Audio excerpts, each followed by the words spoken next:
Hello, the first Banjo game I reviewed was Banjo-Kazooie, a great adventure. The second Banjo game I reviewed was Banjo-Tooie, a not so great but still amazing adventure.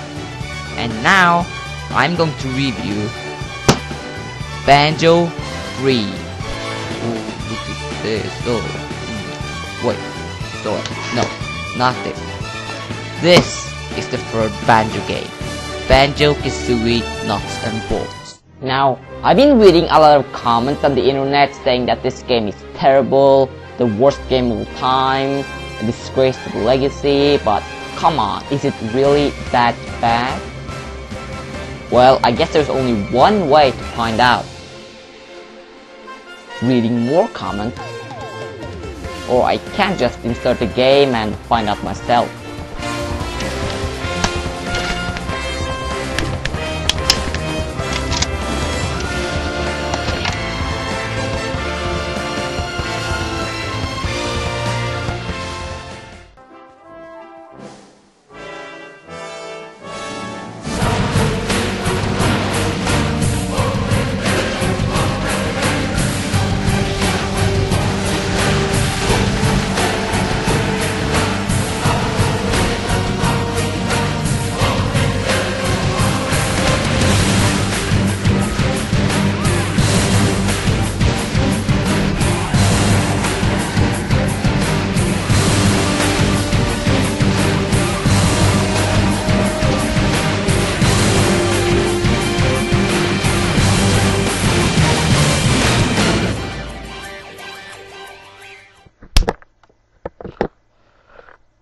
Fire?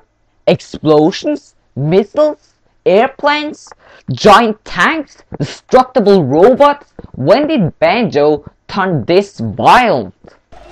Before going detailed into the review, let me give you 2 excuses that might bother you.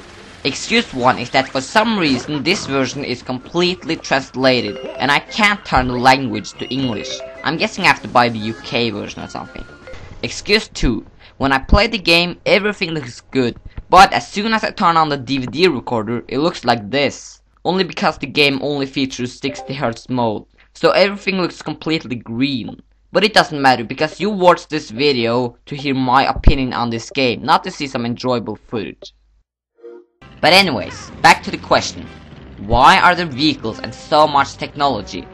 Well, I started the review from the middle of the game, so maybe I should go back to the start and see the backstory to this game.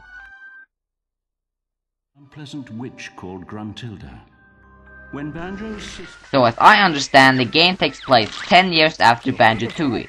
Why not 8? I don't know, but anyways, Gruntilda is returning again, and Banjo-Kazooie and Gruntilda is about to battle, but then this strange punk face appears out of nowhere in order to make the game shittier. I mean better. So he makes Banjo and Kazooie thinner and gives Gruntilda a robot body.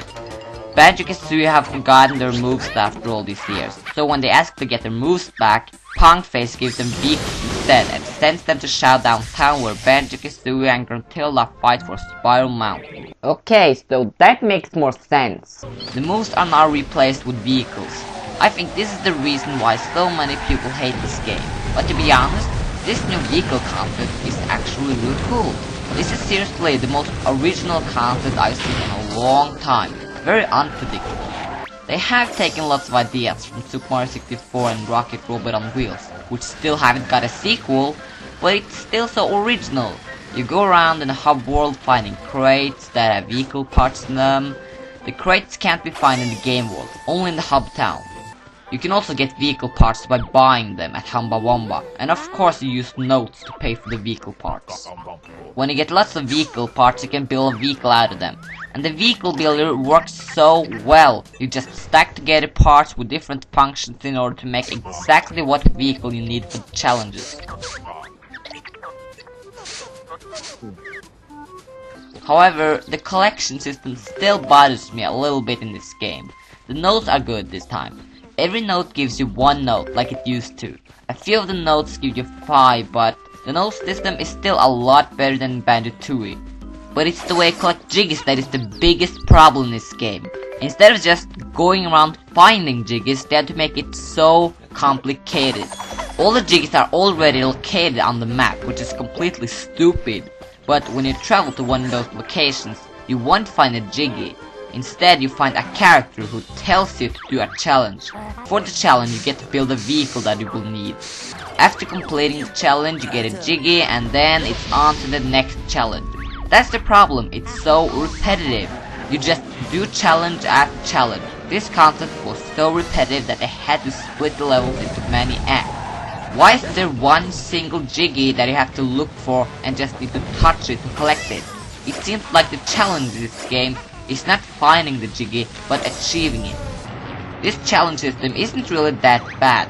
Sometimes you really need to use creativity to find out what vehicle can beat a challenge fastest. For example, here I'm supposed to bring 2 characters to the goal. After trying, I'm realizing that being able to fly would be better.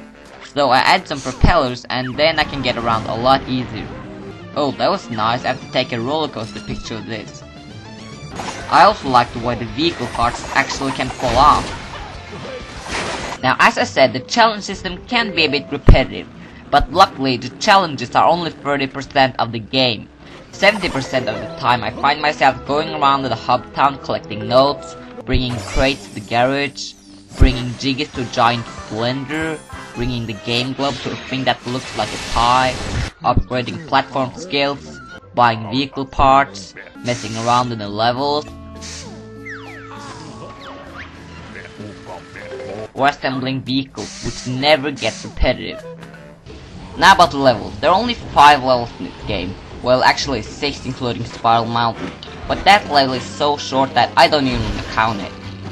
Each time you get enough jiggies to unlock a new level, Punkface gives you a game globe that you have to bring to special spots. Time to throw it into my trusted trolley. What happened? No! Come back! This game is This game is shit.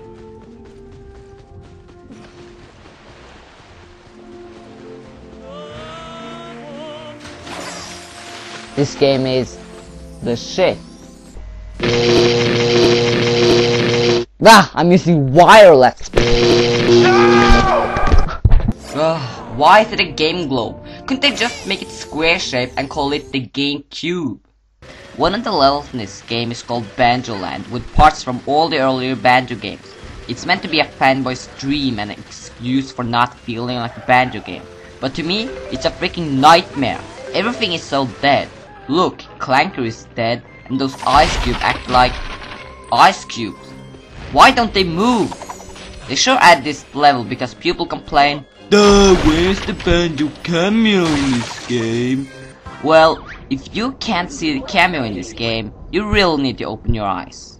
Well, I reviewed all the Banjo games, except for those 2 on the Game Boy Advance, but they're just spin-offs. This game is great, but it really can't compete with the originals. I think RareWare did a good choice making a little bit different Banjo game, but I think they should just go back to the traditional platformer. Maybe next one will be better? Well, let me tell you something. After I saw the ending in this game, I found it very open for a sequel.